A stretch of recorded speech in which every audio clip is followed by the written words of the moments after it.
Enquête pour meurtre ouverte à Paris après la mort de Gilles Jacquier en Syrie. France Télévisions juge troublante les circonstances de l'attaque.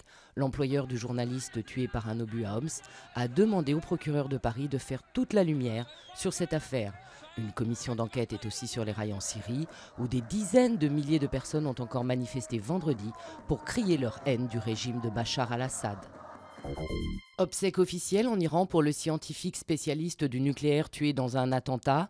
Son cercueil a été accompagné par la foule dans les rues de la capitale iranienne. Téhéran, qui a imputé l'attentat aux États-Unis et à Israël, résistera aux pressions sur son programme nucléaire, a promis le président Mahmoud Ahmadinejad. Une deuxième interpellation dans l'enquête sur la mort de Maxime dans le Doubs. Le corps de cet adolescent de 14 ans a été retrouvé partiellement calciné mercredi à Étouvent. Après l'arrestation d'un premier suspect de 17 ans, un homme âgé d'une trentaine d'années a été placé à son tour en garde à vue. Une marche blanche est prévue samedi. Des peines quelque peu allégées pour 6 étrangers en situation irrégulière. Ils étaient jugés en appel pour l'incendie du centre de rétention de Vincennes en juin 2008. Leurs avocats avaient mis en cause les conditions d'accueil et de sécurité dans le centre.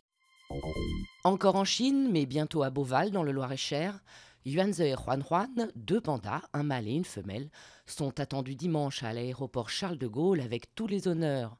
Nés en 2008, les deux plantigrades noirs et blancs sont prêtés aux eaux de Beauval pour 10 ans, mais il faudra attendre le 11 février pour les voir dans leur nouvel enclos.